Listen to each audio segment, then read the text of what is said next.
প্রাণপ্রিয় মুসলমান ভাইয়েরা, পর্দার আড়াল থেকে আলোচনা শুনছেন দিনদার ইমানদার মুসলমান মা ও বোনেরা। সর্বপ্রথমেই মহান আল্লাহ পাকের আলিশান দরবারে কালিমাতু শুকর আদায় করছি, যিনি অত্যন্ত দয়া করে আজকের এই মুবারক মজলিসে অংশগ্রহণ করার তৌফিক দিয়েছেন। এজন্য শুকরিয়াতান বলি আলহামদুলিল্লাহ। আমরা যারাই অংশগ্রহণ করতে পেরেছি এতে খুশি না বেজার? আপনি আমার মতো অনেক মানুষ এখনো বিভিন্ন নিষিদ্ধ কাজে, নাফরমানিতে, গুনার কাজে লিপ্ত আছে না নাই? অনেক মানুষ আটে ঘাটে, বাজারে, দোকানে, বাসাবাড়িতে, টিভির পর্দার সামনে বিভিন্ন গুনার কাজে লিপ্ত। আল্লাহ পাক রব্বুল আলামিন আমাদেরকে যাবতীয় গুনার কাজ থেকে মুক্ত করে এমন একটি মজলিসে, এমন একটি সামিয়ানার নিচে অংশগ্রহণ করার তৌফিক দিয়েছেন, যেই সামিয়ানার নিচে অংশগ্রহণ করার সাথে সাথে মহান আল্লাহ জিন্দিগির সমস্ত সগীরা গুনাহ মাফ করে দেয়। এই মজলিসের দাম কম না বেশি? আরো জোরে কম। আপনি আমার মতো বহু মানুষ কয়েকদিন আগ থেকে নিয়ত করে রেখেছিল আজকের মাহফিলে থাকবে, কিন্তু কপালে নাই। এমন আসেনি?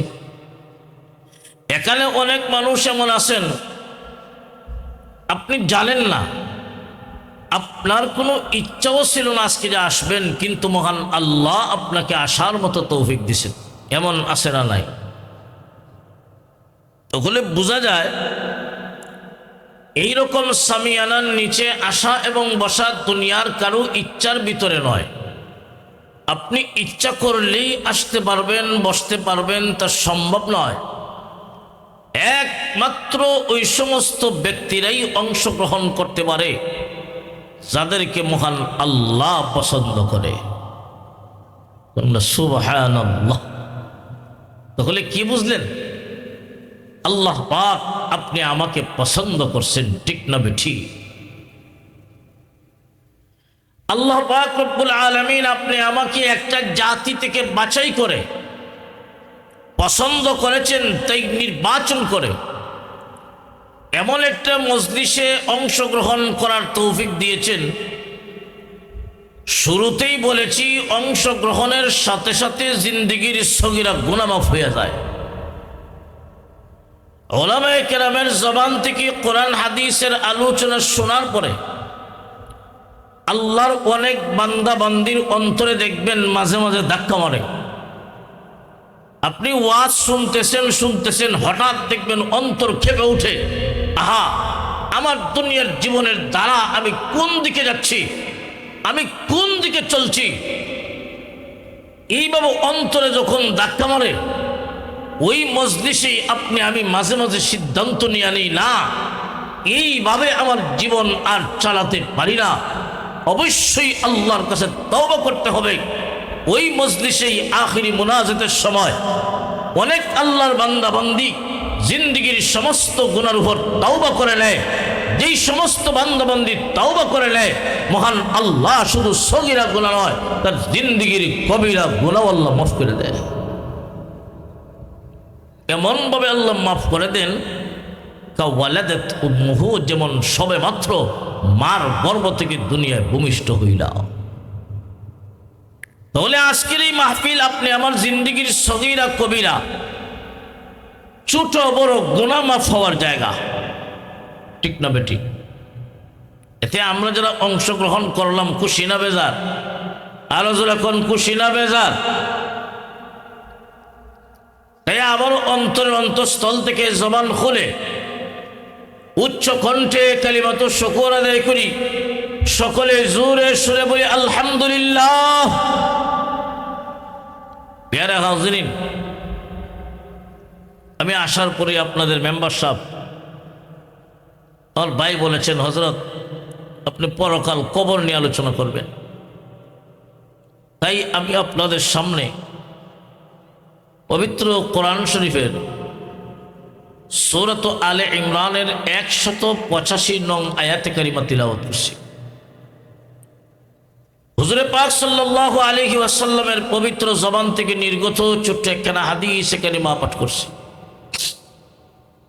আল্লাহ পাক যদি তৌফিক দান করেন, আমার তিলাওয়াতকৃত আয়াত এবং নবীজির হাদিসকে সামনে নিয়ে কয়েকটি কথা বলবো। আল্লাহ যেন আমাদের সবাইকে আমলের নিয়তে শোনার তৌফিক দেন। সকলে বলুন আমিন। এই কথাটা আমরা সবাই স্বীকার করি, এমন একদিন ছিল এই পৃথিবীতে আমরা কেউই ছিলাম না। এখন আসি, আবার ভবিষ্যতে এমন একদিন আসবো আমরা কেউই থাকবো না। আমরা ছিলাম না, আবার থাকবো না। কোথায় ছিলাম, কোথায় যাব, এই জিনিসটা প্রত্যেকটা বনি আদমের জানা অত্যাবশ্যক, জরুরি। আমরা কোথায় ছিলাম, আবার যাব কোথায়। এই দুনিয়াত আসার আগে আপনি আমি আরো দুইটা জগৎ অতিক্রম করে দুনিয়ায় আসছে। একটা জগতের নাম হলো আলমে আরওয়াহ, রূহ জগৎ। আরেকটি জগতের নাম হলো আলমে আরহাম, মায়ের পেটের জগৎ। বর্তমান আছে আলমের দুনিয়া, দুনিয়ার জগৎ। সামনে আরেকটি জগৎ আসতেছে, যেটা পরকালের প্রথম ঘাট, আলমে বরজাখ, কবরের জগৎ। দুনিয়াত আসার আগে আরো দুইটা জগৎ অতিক্রম করে এসেছি। এই দুই জগতে আপনি আমার কোনো ইচ্ছা, কোনো স্বাধীনতা, কোনো অভিরুচি ছিল না। আল্লাহ পাক যেইভাবে খুশি সেইভাবে আপনি আমাকে বানাইছেন, ঠিক না বেটি? আল্লাহর কাছে এই কথা বলে আসি নাই যে আল্লাহ তুমি আমাকে বনি আদমের মধ্য থেকে পাঠাও, আল্লাহ তুমি আমাকে মানুষ হিসাবে দুনিয়াতে পাঠাও, আল্লাহ আমার গায়ের রং এমন এমন দিও। এই কথা কেউ আল্লাহর কাছে বলে আসি নাই। আপনি আমার কোনো ইচ্ছা স্বাধীনতা ছিল না। তাই সেই দুই জগতের হিসাব আল্লাহ পাক আপনি আমার কাছ থেকে নেবে না, ঠিক না বেটি?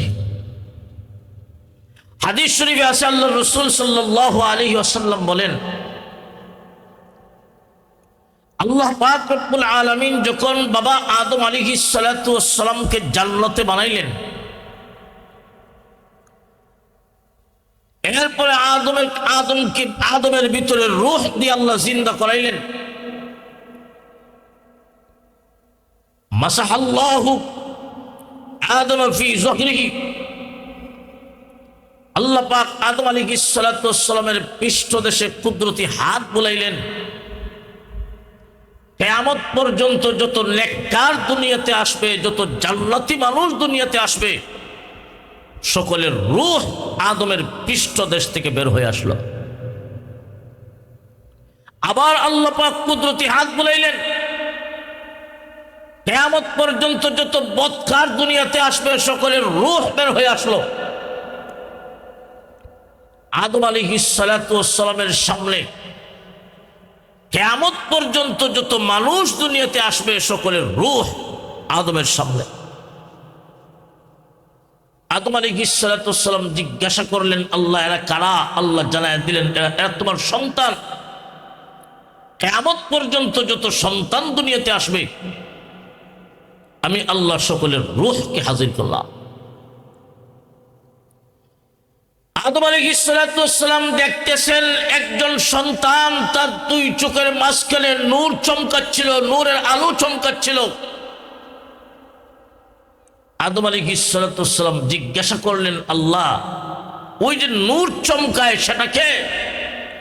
আল্লাহ জানায় দিলেন, সেটা তোমার সন্তান পয়গম্বর দাউদ আলাইহিস সালাতু ওয়াস সালাম। আদম আলাইহিস সালাতু ওয়াস সালাম বলে, আল্লাহ আমার সন্তান দাউদ দুনিয়ায় কেমন হায়াত পাবে? আল্লাহ বলেন 60 বছর। কত বছর? 60 বছর। আদম আলাইহিস সালাতু ওয়াস সালাম বলেন, আল্লাহ আমার সন্তানের দাউদের বয়স এত কম, আমাকে আপনি যেই বয়স দিয়েছেন আমার বয়স থেকে আমার সন্তান দাউদকে 40 পুরায়া 100 মিল করে দেন। সুবহানাল্লাহ। আল্লাহ বলেন মঞ্জুর, গ্রহণ করা হলো। আদম আলাইহিস সালাতু ওয়াস সালামকে আল্লাহ বয়স দিয়েছিলেন 1000 বছর। 40 মাইনাস কত রইছে? কত রইছে? 960 বছর বয়সে আজরাইল আলাইহিস সালাতু ওয়াস সালাম যখন হাজির, এমনি আদম আলাইহিস সালাতু ওয়াস সালাম বলেন, ও ভাই আজরাইল, আমার তো এখনো সময় হয় নাই, আরো 40 বছর বাকি আছে। আজরাইল বলেন, ওগো আদম নবী, আপনার 40 বছর বাকি ছিল, কথা ঠিক। আপনি তো ওই রূহ জগতিক আলমে আরওয়াহিক আপনার সন্তান দাউদ আলাইহিস সালাতু ওয়াস সালামকে দিয়া দিছেন, আপনার সন্তানকে আপনি 40 দিয়া দিছেন। আদম আলাইহিস সালাতু ওয়াস সালাম বলেন, না, আমার তো মনে নাই, আমি তো দিছি এই